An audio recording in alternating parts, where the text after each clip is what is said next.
하나님 말씀은 디모데전서 3장 16절 말씀 보겠습니다.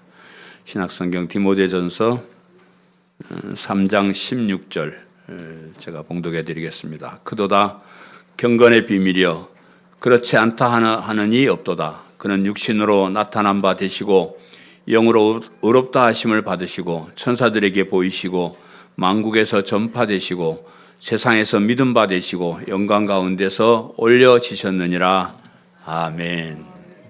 우리는 예수님을 그리스도로 믿는 사람들입니다. 예수님이 그리스도가 되시고 예수님을 그리스도로 믿는 믿음을 가진 사람은 의롭다함으로 인정받아 주시고 하나님 자녀가 되게 하신다는 그런 사실을 믿고 따르는 그런 사람들입니다. 그 믿음을 오늘 본문에서는 경건이라 하는 말로 쓰고 있습니다. 이 경건의 비밀, 즉 믿음의 비밀은 크고 위대하면서 신비한 비밀이다 하는 것이죠. 그래서 지난 시간에 이어서 그도다 경건의 비밀이여 이 제목으로 오늘 또 말씀을 드립니다. 우리가 그냥 우연히 교회에 다니고 예수님을 믿게 되어서 믿음을 특별한 것으로 생각하지를 않습니다. 우리가 처음 예수님을 믿었을 때 아주 특별한 일이 좀 있었으면 믿음을 굉장히 소중한 것으로 여길 겁니다. 여러분이 만약에 성경을 오랫동안 연구를 하다가 이것이 믿음이구나 하는 것을 깨닫고 예수님을 믿게 되었든지 아니면 엄청난 노력으로 시험 공부를 해가지고 합격을 해가지고 믿는 사람이 되었든지 아니면 돈을 많이 내고 대가를 많이 지불하고 믿음이라는 것을 받았다고 하면 이 믿음을 굉장히 중요하게 여길 거예요. 그런데 사람들이 그런 어떤 노력의 대가가 없이 그냥 우연히 교회에 와서 그냥 별거 없이 예수님을 믿게 되었기 때문에 우리가 가진 믿음을 그렇게 소중하게 여기지를 않는 것 같아요. 사람들이 그 믿음의 가치를 소중하게 여기지를 않아요. 그런데 그 믿음의 가치라는 것은 우리가 상상할 수 없을 정도 엄청나게 위대한 믿음을 가치를 가지고 있는 것이다. 그렇게 봅니다. 그리고 이제 믿음이나 그 믿음을 우리가 가지게 된 것이 아주 신비한 비밀이다. 참 이상하다. 우리는 그냥 믿음을 거저받았지만은 하나님께서는 아주 크고 신비한 일을 그렇게 행하셨어요. 우리는 은혜지만 하나님 편에서는 우리에게 이 믿음이라는 것을 주시기 위해서 오랜 역사 동안에 많은 일들을 그렇게 행하셨습니다. 그 믿음의 비밀은 우리가 지난 시간에 배운 대로 하나님이신 예수님이 사람의 몸을 입고 이 땅에 태어나셨다는 거예요. 예수님이 그분이 하나님이시라는 거예요. 하나님이신데 사람의 몸을 입고 이 땅에 태어났다. 참 신비한 거예요. 여러분 잘 믿어지셔요? 참 희한해요. 하나님이 사람을 몸을 입고 이 땅에 태어나셨다. 왜 사람의 몸을 입고 이 땅에 오셨나 했더니 우리와 언어 소통을 위해서. 하나님이 여러 가지 모양으로 나타나서 맨날 말씀하셔도 잘 못 알아듣고 또 듣고 나면 또 딴 생각하고 그러니까 하나님이 직접 우리와 같은 언어를 가지신 사람으로 이 땅에 태어나셔가지고 하나님 나라가 있다. 하나님 나라가 들어가는 길은 이런 길이다. 영원한 이것을 우리에게 직접적으로 말씀해 주시기 위해서 하나님이신 예수님께서 사람의 몸을 입고 이 땅에 태어나셨다. 참 신비한 것이다. 그랬고요. 더 기가 막힌 것은 그 하나님이신 예수님이 사람의 몸을 입은 것은 우리 대신 십자가의 형벌을 받기 위한 몸이 필요했기 때문에. 이건 난 이해를 못해요. 하나님이 뭐 답답해서 우리 대신 죽어주시려고 사람의 몸을 입고 이 땅에 오셨다. 참 신비한 비밀이다 하는 것이고요. 그리고 그 예수님이 하나님이심을 어떻게 믿느냐. 그 예수님의 하나님이심을 믿게 하기 위해서 예수님이 이 세상에 오셔서 사람들이 할 수 없는 엄청난 일들을 하셨어요. 뭐 죽은 사람을 살리는 거, 뭐 기머거리나 뭐 눈먼 사람이 보고 듣게 하는 거, 뭐 무리로 걸어가시는 거, 뭐 500여로 5,000명을 뭐 도저히 상상할 수 없는 그런 일들을 예수님의 행하심으로 예수님은 그냥 사람이 아니고 하나님이시구나 하는 것을 많은 사람들이 공개적으로 그렇게 보여주셨습니다. 그렇게 이제 제가 거기까지 지난주에 말씀을 드렸고, 오늘도 이제 계속해서 크고 경건한 비밀, 즉 우리가 가진 믿음의 비밀에 대해서 말씀을 드리겠습니다. 예수님께서 우리를 구원하러 오신 하나님이라는 사실을 다시 한번 확인하고 우리가 가진 믿음이 얼마나 위대한가, 그것만 가지고 매주 얘기했으면 좋겠어요. 여러분이 우리가 가진 이 믿음이 얼마나 위대하고 얼마나 엄청난 이 능력이 있는 것이, 그것만 알면 뭐 신앙생활 잘해라, 뭐 예배 잘 드리라, 뭐 일찍 오라, 뭐 이 얘기할 필요가 없어요. 그 가치를 모르니까. 그 가치를 모르니까 우리가 힘들다, 어렵다, 뭐 이 핑계 저 핑계 되는 거예요. 우리가 가진 믿음이 얼마나 위대한지, 이 능력이 앞으로 우리를 어떻게 변화시킬 것인지, 그것만 안다 그러면 더 다른 얘기 할 게 없어요. 그래서 내가 매주 이 얘기만 하는 거예요. 복음을 믿는 믿음, 위대한 믿음, 너무 가치가 있는 거예요. 이 세상에 그 모든 것을 다 줘도 바꿀 수 없는 엄청난 믿음의 위력을, 그 비밀을 여러분 마음속에 간직하는 그런 귀한 시간 되시기를 간절히 바랍니다. 천사들에게 보이시고 이랬어요. 천사들에게 보이셨다. 본문에 천사들에게 보이시고, 천사는 사자나 전령의 뜻을 가진 말이에요. 하나님께서 하나님의 뜻을 사람들에게 전한다 하는 뜻으로 사자, 하나님의 사자 혹은 하나님의 전령, 이런 말로 번역할 수 있는 그런 단어인데, 천사는 우리 눈에 보이지 않는 영적인 그런 존재지만은 가끔은 그 사람들에게 하나님의 뜻을 전달하기 위해서 사람의 모습으로 나타나요. 그래서 이제 사람은 사람인데 우리와 같은 사람이 아니라는 것을 나타내려고 어떻게 해요? 어깨에다 날개를 이렇게 달아줘요. 그래서 천사는 예쁜 소녀가 어깨에 날개가 있는 이런 모습으로 이렇게 이제 우리가 생각을 하는데, 물론 성경에 천사에게 날개가 있다는 기록이 몇 군데 있습니다. 날개를 가진 천사도 있다고 그랬는데, 그러나 모든 천사가 날개를 가진 것은 아니고요. 모든 천사가 뭐 이쁘장한 여자로 이렇게 되어 있는 것 아닙니다. 때로는 무섭고 강한 그런 모습으로 나타나기도 합니다. 하나님께서는 하나님의 일을 하시기 위해서 수많은 천군 천사를 거느리고 계신다.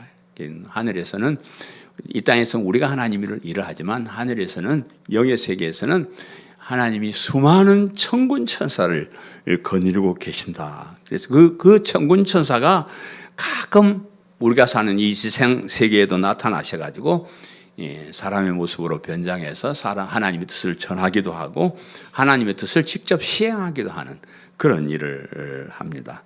우리가 잘 아는 그 사탄도 원래는 착한 천사였는데 하나님을 배반하고 지가 더 높아지려고 하나님을 배반하고 악한 사탄이 되었습니다. 그래서 이 악한 사탄이 하나님 편에 가 있는 것을 굉장히 싫어해요. 하나님을 믿고 섬기고 하나님을 따르고 하나님 주신 하나님 나라로 가는 것을 굉장히 싫어합니다. 그래서 이 사탄은 어떻게 하든지 우리를 하나님께서 끌어내려고 그래요. 그래서 이 하나님께서 사탄을 위해서 지옥을 마련해 두셨는데 자기 혼자 지옥 가기 싫어가지고 될 수 있는 대로 많은 사람들을 데리고 자기를 따르게 해가지고 지옥에 데려가려고 이렇게 애를 쓰고 있는 것이 사탄의 무리들입니다. 그래서 이 세상에는 이 악한 사탄의 영이 사람을 속이고 유혹해서 지옥에 빠지게 하기 때문에 성령님께서 우리의 마음속에 거하지 않는 사람은 절대로 예수님을 믿을 수가 없습니다. 저와 여러분이 그래도 교회에 나오고 예수를 믿는다는 것은 성령님께서 우리 속에 오셔서 악한 사탄의 영을 내쫓아버린 거예요. 그 사탄의 영이 자꾸 기회를 엿보고 있습니다. 우리의 마음속에 기어들어오려고. 여러분, 성령 충만한 사람이 되라는 것은 그 악한 영이 우리 속에 와서 우리를 유혹해서 하나님을 떠나게 하는 일이 없도록 악한 영은 물러가고 성령님께서 우리 속에 항상 내주동거하면서 우리의 마음을 다스려 주옵소서. 우리를 지켜주시고 보호하시고 하나님 편으로 우리를 늘 인도해 주옵소서. 우리가 그렇게 기도하고 사는 겁니다. 예수님께서 이 세상에 오셨을 때 천사들이 나타나서 예수님이 그리스도가 되심을 알게 해 주었습니다. 예수님께서 천사들에게 보이셨다 이렇게 말했는데 사실은 천사들이 예수님을 찾아와서 예수님이 그리스도가 되심을 증언하는 겁니다. 마리아가 예수님의 육신적인 모친 마리아가 임신을 하게 되었을 때 천사가 와서 그 사실을 알려주었습니다. 누가복음 1장 30절 31절에 천사가 이르되 마리아여 무서워하지 말라. 내가 하나님께 은혜를 입었느니라. 보라 내가 잉태하여 아들을 낳으리니 그 이름을 예수라 하라. 그랬습니다. 그때 마리아는 결혼하지 않은 상태, 정혼은 하긴 했지만 결혼하기 그런 전이었습니다. 그런 여인에게 여기는 이제 이름도 써져. 가브리엘이라는 천사가 나타나서 잉태해서 아들을 낳을 테니까 그 이름을 예수라고 하라 그랬습니다. 예수님께서 사람으로 잉태되어 태어나시지만은 보통 사람이 아니고 하나님이 오시는 것이다. 그렇게 증언하는 거예요. 또 그 이름을 예수, 즉 구원자라고 지으라고 한 것은 하나님의 뜻이다. 하나님께서 하나님의 백성을 죄에서 구원받게 하기 위해서 보내신 그 메시아 그리스도가 되신다. 그 말이 예수님이라는 이름이에요. 예수님께서 베들레헴에 태어나실 때도 천사가 양치는 목자들에게 나타나서 예수님께서 태어나셨음을 알려주셨습니다. 누가복음 2장 10절 11절에 천사가 이르되 무서워하지 말라. 보라 내가 온 백성에게 미칠 큰 기쁨의 좋은 소식을 너에게 전하노라. 오늘 다윗의 동네에 너희를 위하여 구주가 나셨으니 곧 그리스도 주시니라. 그렇게 예언을 안내를 그렇게 해 주셨습니다. 예수님께서 부활하셨을 때도 무덤을 찾아온 여인들에게 천사들이 그 사실을 알려주었어요. 마태복음 28장 5절 6절에 천사가 여자들에게 말하 이르되 너희는 무서워하지 말라. 십자가에 못 박히신 예수를 너희가 찾는 줄을 내가 아노라. 그가 여기 계시지 않고 그가 말씀하시던 대로 살아나셨느니라. 와서 그가 누우셨던 것을 보라. 그렇게 천사들이 얘기를 했어요. 예수님께서 승천하실 때도 천사들이 나타나서 예수님의 승천의 의미를 말해줬어요. 사도행전 1장 10절 이하에 올라가실 때에 제자들이 자세히 하늘을 쳐다보고 있는데 흰 옷 입은 두 사람이 그들 곁에 서서 이르되 갈릴리 사람들아 어찌하여 서서 하늘을 쳐다보느냐. 너희 가운데서 하늘로 올려주신 이 예수는 하늘로 가심을 본 그대로 오시리라 하였느니라. 여기는 천사를 흰 옷 입은 두 사람이라 이렇게 이제 표현을 했습니다. 예수님께서 부활하셔서 이렇게 승천하시지만 때가 되면 예수님께서 올라가신 모습 그대로 다시 오실 것이다. 그래서 우리는 승천하신 그 예수님께서 다시 올 날을 기다리는. 여기 뭐하러 오셨어요? 교회 뭐하러 오셔요? 다시 오시는 예수님을 기다리는 사람들. 우리는 다시 오시는 예수님을 기다리는 사람. 그래서 나 혼자 기다리는 게 아니고 이렇게 모여서 우린 사실 맨날 오늘은 예수님 안 올 것 같다. 옛날에는 낮에나 밤에나 눈물 머금고 내 주님 오시기를 고대합니다. 우리 그래 노래 불렀어요. 먼 하늘에 이상한 구름만 떠도 행여나 저 구름 타고 우리 주님 오시는 늘 그렇게 기다리는 마음으로 사는 것이 우리 교회입니다. 이렇게 예수님의 나심이나 죽으심이나 부활하심이나 승천하심이 그냥 사람들이 보고 그렇게 기록한 정도가 아니고 하나님께서 천사들을 보내주어서 그 일을 다 설명을 그렇게 해줘요. 하나님의 전령인 천사들이 이게 하나님의 뜻이고 하나님께서 하신 일이다 하는 것을 보여주셨습니다. 그래서 하나님의 예정과 계획 속에서 우리를 구원하시기 위해서 하나님이신 예수님이 이렇게 오셔서 십자가에 죽으시고 부활하시고 승천하시고 재림하실 것이다. 이 모든 것을 하나님의 전령이 와서 우리에게 이야기해 주는 사실이다. 그런 말입니다. 그 다음에 만국에서 전파되시고 그랬죠. 만국에서 전파되시고라고 그랬습니다. 부활하신 예수님께서 승천하시기 전에 제자들에게 예수 그리스도의 복음을 세계 만방에 전하라고 그렇게 말씀하셨어요. 땅 끝까지 가가지고 이 복음을 전하라고 이렇게 하셨는데 마태복음 28장 18절 이하에는 이렇게 기록해요. 예수께서 나와 말씀하여 이르시되 하늘과 땅의 모든 권세를 내게 주셨으니 그러므로 너희는 가서 모든 민족을 제자로 삼아 아버지와 아들과 성령의 이름으로 세례를 베풀고 내가 너희에게 분부한 모든 것을 가르쳐 지키게 하라. 볼지어다 내가 세상 끝날까지 너희와 함께 항상 함께 있으리라 하시니라 그랬습니다. 예수님을 그리스도로 믿는 믿음은 너무나 귀한 것이라는 걸 제가 자주 이렇게 말씀을 드리는데 이 믿음을 가지는가 이 믿음을 가지지 않는가 하는 것은 천지차예요. 쉽게 말하면 천당과 지옥차예요. 천당과 지옥차. 하나님의 자녀와 사탄의 종의 차이예요. 뭐 비스무리하게 이렇게 있는 것이 아니고 끝과 끝의 최고와 최선과 최악의 그런 차이란. 그냥 기분 좋으면 믿고 기분 나쁘면 때려치워도 되는 그런 것이 아니고요. 반드시 기필코 꼭 이 믿음만 가져. 여러분, 제가 평생 동안 여러분에게 아주 강조해서 하는 말, 세상의 모든 것을 다 잃어버린다 해도 이 믿음만은 확실히 붙잡고 있으시오. 에? 모든 것을 다 잃어도 내 생명을 다 잃는다 해도 끝까지 이 믿음만은 붙잡고 있으세요. 가장 소중한 것입니다. 그런데 그래서 사실은 사람들에게 이 믿음을 가지라고 사정할 필요가 없습니다.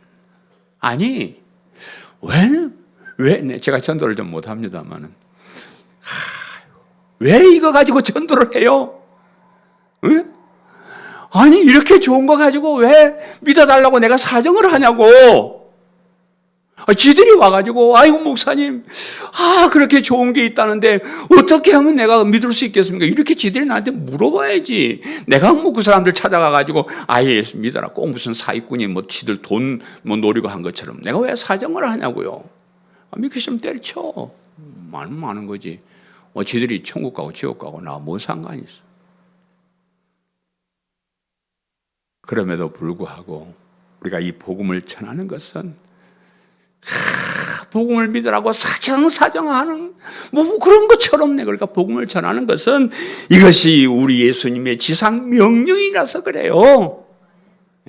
예수님이 마지막 가면서 너희들만 믿지 말고 세상 끝까지 세상 끝날까지 이것을 전해서 하나님의 백성들이 하나님께로 돌아오게 해서 믿음의 자녀들이 되게 해야 된다. 이건 예수님의 강력한 명령이에요. 그래서 우리가 아니 꼽지만 치사하지만 복음을 전합니다. 뭐 때로는 뭐 무슨 큰 거 생기는 것처럼 사정을 합니다. 좀 교회 좀 와줘. 아이고 이 좋은 거 가지고 내가 왜 사정을 해? 예수님의 명령이라서 그래 하는 거예요. 그래서 이 명령을 받은 예수님의 제자들이 목숨을 걸고 이 복음을 전했습니다. 우리가 사도행전을 통해서 6년 동안 우리가 살펴본 대로 베드로 사도나 바울 사도 같은 사람은 순교까지 하면서 이 복음을 전하려고 몸부림을 쳤어요.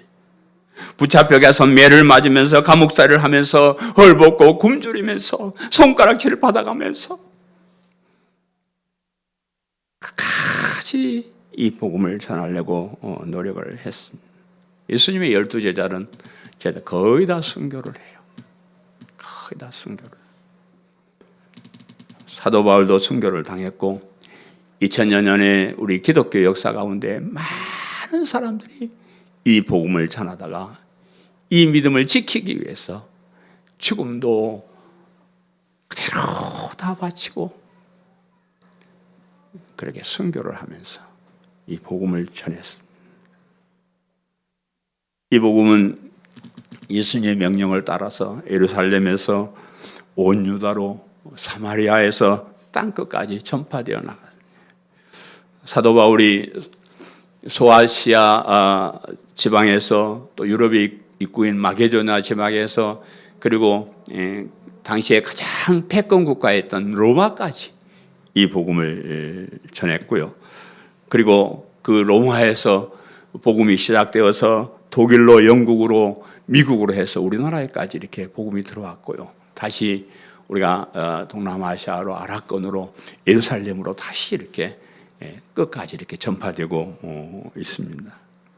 이렇게 예수 그리스도의 복음은 세상 한 구석에만 적은 무리들만 믿는 그런 것이 아니고 수천 년 동안 세상의 모든 사람들이 이 복음을 들을 수 있도록 전파되고 있습니다. 그래서 이 복음이 세상 만방까지 전해지고 나면 예수님이 다시 오신다 그렇게 약속을 했어요. 우리가 믿는 믿음을 기록한 성경은 현재 2800개의 언어로 번역이 됐고요. 세계에서 가장 많이 팔린 그런 책이 되었습니다. 그래서 세계의 거의 모든 나라, 모든 민족에까지 복음이 전파되어 되고 있다 그렇게 말할 수가 있습니다. 이제 조금만 더 힘을 내시면 우리 예수님이 다시 오시도록 세계 끝까지 복음이 전파되리라고 그렇게 믿습니다. 세상에서 믿음 바 되시고 그랬죠. 세상에서 믿음 바 되시고 복음이 세계 만방으로 퍼져나갈 때 수많은 사람들이 복음을 듣고 예수님을 믿기 시작해요. 복음이 들어가면 사탄의 역사가 가장 심한 특별한 몇몇 나라를 제외하고 많은 사람들이 예수님을 믿기 시작합니다. 예수를 믿고 하나님의 자녀가 되었고요. 천국 백성이 된 것으로 끝나는 것이 아니고 이 세상에서도 예수님을 믿는 사람들이 잘 살게 됐어요. 사실은 예수님을 믿는 사람이 이 세상에 잘 살 필요 없어요. 왜냐 그러면 나그네 같은 세상 살다가 천국 가면 그만이니까 이 세상에 잘 살 필요 하나님. 그런데 하나님께서 예수님을 믿는 사람들은 이 세상에서도 잘 살게 해주셨어요. 왜냐 그러면 사람들이 우리가 잘 사는 모습을 보고 다 하나님 백성들이 모여들게 하기 위해서 우리를 잘 살게도 해주셨어요. 다른 종교들은 그 종교를 믿을수록 사람들이 비참하게 살아요. 여러분, 불교의 국가들이나 모슬렘을 믿는 국가들은 비교적 가난해요. 미신을 믿는 나라는 참 가난합니다. 방글라데시가 세계에서 가장 가난하다고 할 수 있는 나라인데 그 나라는 모슬림이 이렇게 막 거기를 장악을 했어요. 그래서 사람들이 우리가 이 모슬렘 때문에 못 산다는 걸 안다는 거예요. 그런데 정치하는 사람들은 모슬렘 이걸 가지고 정치하기가 가장 쉬워요. 독재를 하기 쉬운. 그러니까 자기들 그 정치해 먹고 권세 누리려고 이 종교를 이용해 가지고 백성들은 아주 가난하게 이렇게 만들어요. 힘들고 어렵게 만들어버려요. 예수님을 믿는 나라가 되면 그 사람 개인이나 그가 사는 나라가 부자가 되고 인간답게 잘 사는 그런 나라가 돼요. 기독교가 들어오기 이전에 우리나라는 참 못 살았어요. 우리가 100년 전만 거슬러 가도요. 우리나라 사람들은 불교나 유교를 믿는 사람이었고 미신을 섬기는 사람들이 많았습니다. 저희 할아버지 양용근 목사님이 목회하시면 가장 중점, 우리나라가 못 사는 것은 우상 숭배, 미신 때문에 그렇다. 그래서 뭐 금줄 쳐놓는 거, 뭐 하는 그런 거, 뭐 당사제 진행해서 다 없애버리고 예수님을 믿는 것이 우리나라가 잘 사는 길이다. 이렇게 외치고 다니셨어요.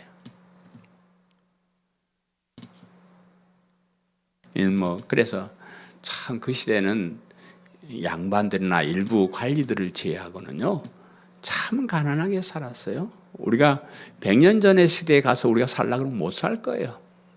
더럽고 냄새나고 참 가난한 그런 나라에 우리가 살았습니다. 이런 가난한 나라가 예수님 믿고 난 후에 부자가 돼요. 선교사들이 들어와서 학교를 세워주고 병원을 세우고 고아원을 세우고 사람들의 눈을 뜨게 해줬어요. 게으른 사람들이 부지런해지기 시작해요. 공부를 하고 기술을 배우고 열심히 사는 법을 배우기 시작합니다.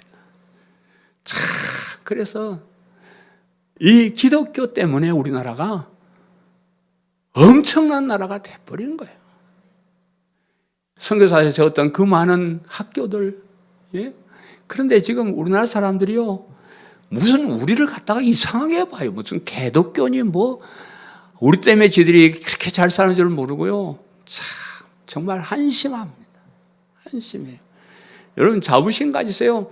우리나라에 우리 기독교가 우리나라에 행한 일은 엄청난, 우리 세계의 뭐 10위권 안에 들어가고 이런 것들이 다 기독교 선교사들, 우리가 예수님 믿는 이 믿음 때문에 이렇게 된 거예요.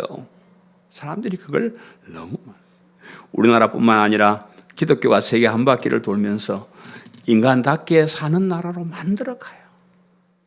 세상 사람들이 이 정도로 살게 되고 바르게 살게 된 것이 다 기독교 때문이에요. 우리 기독교가 이 세상에서 없어지면요, 이 세상은 살벌한 세상이 돼요.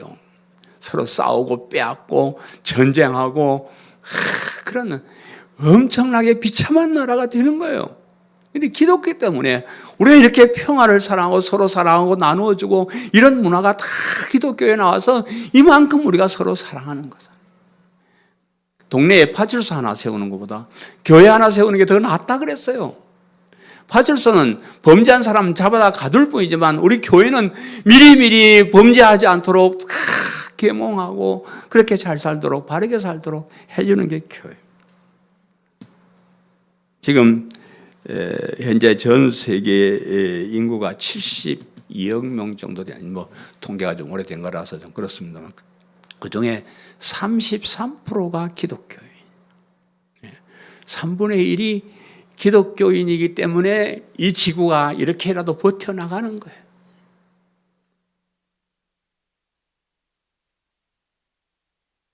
안타까운 것은 사람들이 잘 먹고 잘 살게 되면요, 하나님의 은혜를 잊어버리는, 이스라엘의 역사를, 우리가 성경 역사를 보면요, 하나님께서 그들을 구원해 내셔가지고 좀 잘 살게 해주면 그때는 아유 하나님 감사합니다 이러고 사는데, 조금만 세월이 흐르면 하나님을 버리고 세상에 그 눈에 보이는 그런 신들, 그 우상들을 섬기고 그래요. 난 이스라엘 역사 구약 성경을 읽으면서 이스라엘 사람들을 이해를 못해요.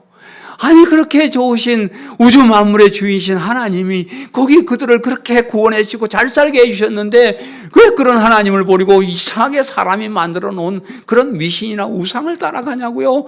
믿을 수가 없어. 도대체 이해할 수가 없어요. 그럼 하나님이 또 벌을 내려가지고 시궁창에 집어넣고 전쟁이 일어나게 하고, 요즘 같은 이런 질병이 온 나라를 휩쓸게 하면 손들고 회개하고 하나님 잘못했습니다. 그러면 또 하나님 마음이 약해가지고 그래 다음부터는 안 그럴게 진짜. 그래 또 봐주면 또 다시 돌아서서 그 짓 해요. 그 역사의 반복이 이스라엘의 역사예요. 그래서 하나님은 그런 거 가지고 안 된다는 거예요. 인간 속에는 타락한 습성이 들어서 아무리 은혜를 베풀고 뭐 잘 살게 해주고 그러면 감사하고 그렇게 살면 될 텐데 그렇게 안 하는 거예요. 왜 그렇게 안 하는지 몰라요. 우리의 마음속에 욕심, 이상한 이런 잘못된 죄의 습성이 들어있어 가지고 그게 안 되는 거예요. 그래서 하나님이 다른 방법으로 우리가 행위가 아닌, 행함이 아닌 예수를 믿는 믿음으로 구원받게 이렇게 해주시는 거예요.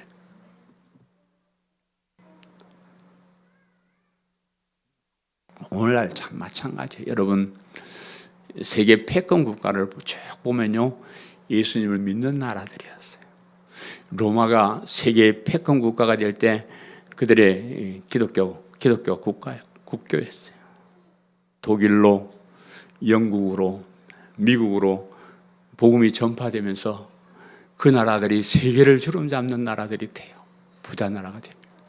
우리나라도 이 복음을 받아들이고 전 세계에 많은 선교사를 보내서 복음을 전하는 나라가 됐을 때 우리나라가 패권 국가는 아니지만 굉장히 부유한 나라가 되게 그렇게 만들어 주셨습니다. 그런데 그런 나라들이 끝까지 하나님을 잘 섬기면 얼마나 좋아요. 세월이 흐르면 그런 나라들이 다 하나님의 은혜를 잊어버리고 지들이 잘나서 지들이 열심히 해서 잘 사는 줄로 착각을 하고 하나님을 무시하고 하나님을 떠나고 그 인간 자기들 마음대로 사는 거예요.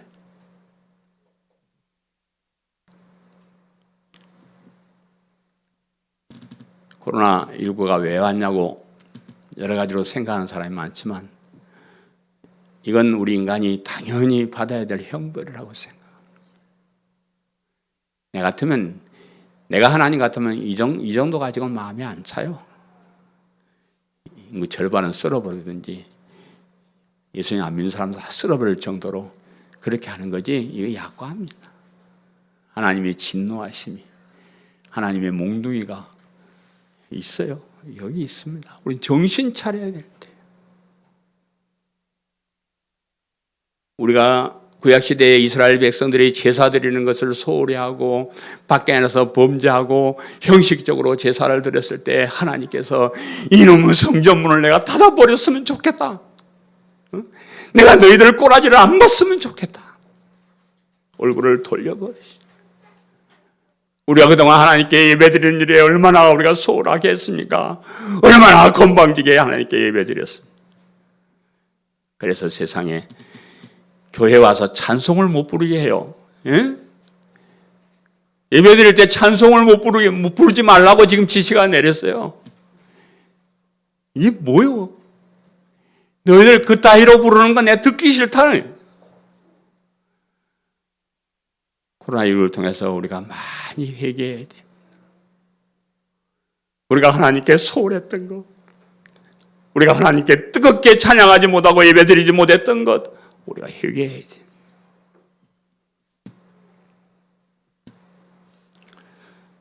하나님을 바르게 믿고 섬기는 사람하고요, 잘못 믿는 사람은 차이가 있는 것 같더라고요. 하나님을 바르게 믿지 못하는 사람은 무슨 일이 잘 되거나 성공하면 자기가 잘나서 자기가 잘해서 이런 일이 있게 된 것이라고 자신을 자랑해요. 나 대단한 사람이잖아. 이렇게 자랑. 그러다가 불행한 일이 일어나면 하나님이 뭐 때문에 나를 이렇게 괴롭히는가 하고 원망하고 불평하는 거예요. 이건 불신자의 모습입니다. 그러나 하나님을 바르게 믿고 섬기는 사람은 무슨 일이든지 잘 되면 하나님의 은혜라고 하면서 하나님께 감사드리는 거예요. 우리가 이렇게 잘 사는 것, 우리가 이렇게 그래도 밥이라도 먹고 사는 것 다 하나님의 은혜다. 이렇게 우리가 감사하면서 사는 거예요. 혹 무슨 일이 있어 잘못되면 그건 나의 잘못으로 치부해야 돼요. 하나님 우리를 괴롭히시는 분은 아니에요. 내가 잘못해서 내가 하지 말아야 될 일을 해가지고 고통을 당하는 거예요. 그러면 그 어려움을 당해서 내가 무엇을 잘못했는가를 우리가 생각하고 깨닫고 회개하고 하나님 고치고 하나님께로 더 가까이 나가는 거예요. 그것이 믿음을 바르게 가진 사람들의 특징입니다. 하나님께서는 우리에게 좋은 것을 주시려고 애를 쓰시는 분이에요.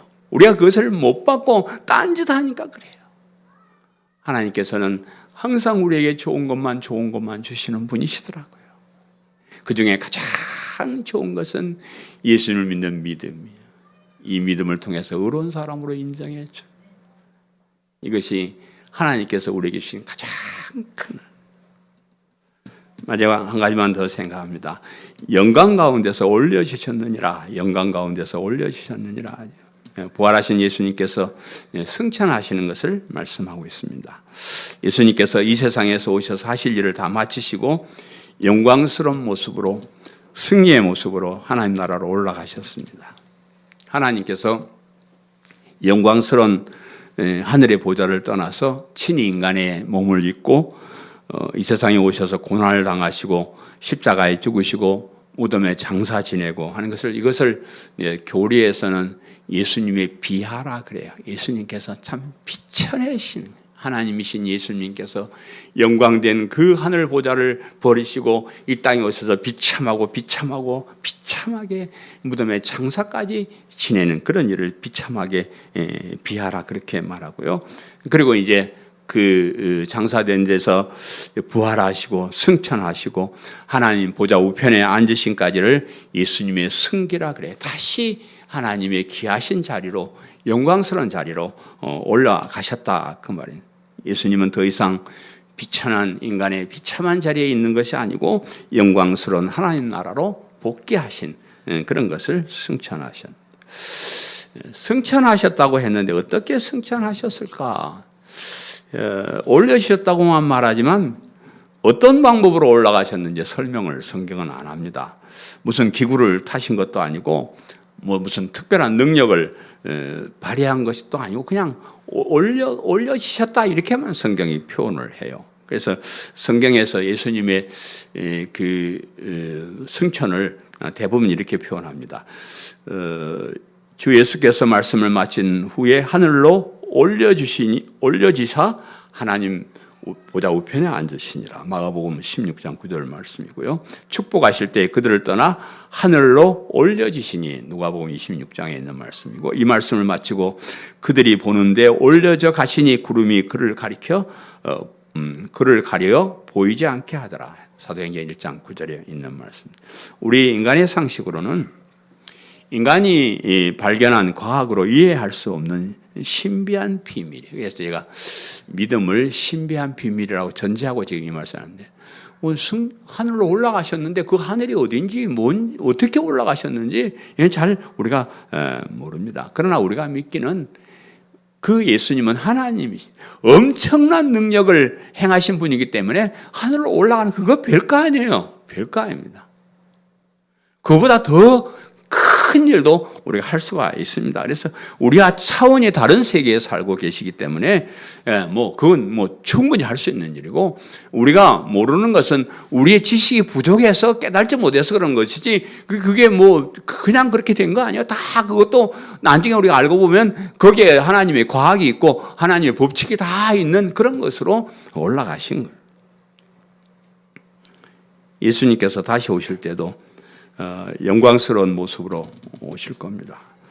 인간의 모습으로 오실 때와 전혀 다르게 천군 천사의 와 함께 천하를 호령하면서 세상 모든 사람들이 보는 가운데, 예수님을 찔렀던 그 전의 사람들도 다 보는 가운데 예수님께서 영광스럽게 다시 오신다 그 말이에요. 요즘 가끔 이단들이 자기가 재림주라고 그런 거 믿는 사람들은 참 희한해요. 예수님이 다시 오실 때 처음에 오실 때처럼 사람으로 그렇게 태어나고 그러지도 않습니다. 우리 예수님이 다시 오실 때는 세상 모든 사람들이 다 알아야 돼. 너희들 몰랐냐? 나 예수님 재림주다 그러면 이것도 사기치네 이래 버리면 돼요. 예수님이 오실 때는 모든 사람들이 다 보는 가운데 너무나 화려한 모습으로, 이러한 모습은 한 번도 볼 수 없는 그런 영광스러운 모습으로 그렇게 오실 거예요. 예수님이 다시 오실 때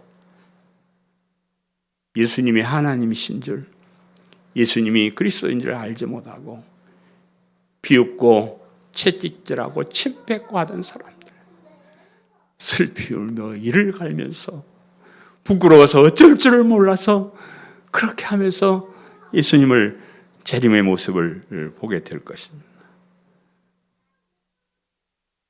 그러나 예수님을 그리스도로 믿었던 사람들은 기뻐 뛰면서 춤을 추면서 재림하시는 예수님을 만나야 될 거예요. 저는 그 장면이 참 상상을 해요. 얼마나 기쁘겠어요. 우리가 믿고 따랐던 그 예수님이 만왕의 왕으로 엄청나게 화려한 모습으로 우리를 데리러 이 땅에 재림하실 때 얼마나 기쁠까? 그때가 얼마나 좋을까? 내가 이 땅에서 예수님 믿는다고 수고하고 한 그런 모든 것들이 하룻밤 꿈처럼 다 잊혀져 버리고 내가 잘했다. 내가 잘했다. 너무 잘했다. 기뻐 춤을 추게 되는 거예요. 그날 때문에 우리가 욕먹으면서 비웃음을 당해가면서 이렇게 예수님 믿는 거예요. 여러분 어떤 자리에 서 계실래요? 여러분 어떤 자리에 설 수 있겠어요? 내가 교회 다니긴 다녔는데 내가 믿는다고 믿긴 했는데 이게 하나님께 인정받은 믿음입니까? 긴가민가 해가지고 중간쯤 서가지고 어정중하게 하나님이 예수님이 나를 알아봤으면 될 텐데 이게 가짜라 그러면 어쩔까? 그렇게 가슴 졸이면서 맞이하실래요? 그러지 마세요. 확실하게 예수님 믿으시오. 예? 확실하게 목숨 걸고 예수님 믿으시오. 예? 거기서 영부영 부들부들 떨지 말고 확실하게 하나님께로 좀 가까이 오세요. 예? 저 경계선에 서가지고 이쪽 가까 저쪽 가까 믿는 사람일까 말까 그렇게 하지 말고 확실하게 안으로 들어와. 예?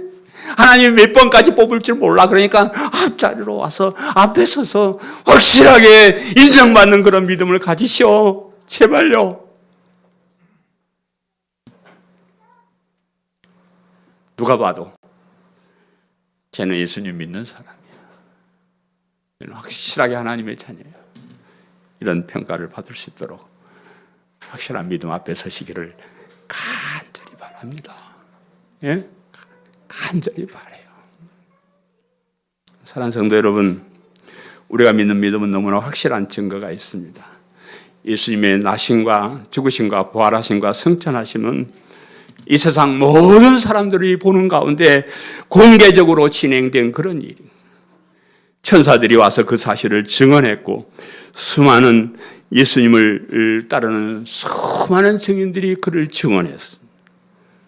그럼에도 불구하고 세상 사람들은 이 확실한 사실을 믿지 않습니다. 사탄이 저들의 눈을 가리고 세상 욕심 때문에 진리를 보지 못하기 때문에 믿을 수가 없습니다. 그러나 신비하게도 우리는 믿습니다. 신비하게도 우리는 믿습니다. 우리는 믿게 되었습니다. 확실하게 믿게 되었습니다. 이 믿음을 가진 사람을 의롭다 인정해 주시고 하나님의 자녀가 되는 권세를 우리에게 주시고 주님 재림하실 때 우리를 영원한 하나님 나라로 데려가실 줄 우리는 확실하게 믿는 그러한 사람들이 되었습니다. 이 믿음의 가치를 날마다 확인하시고요. 세상에 어떤 일이 있어도 이 믿음은 버리지 않고 끝까지 확실하게 가질 수 있는 우리 성도님들 되시기를 간절히 바랍니다.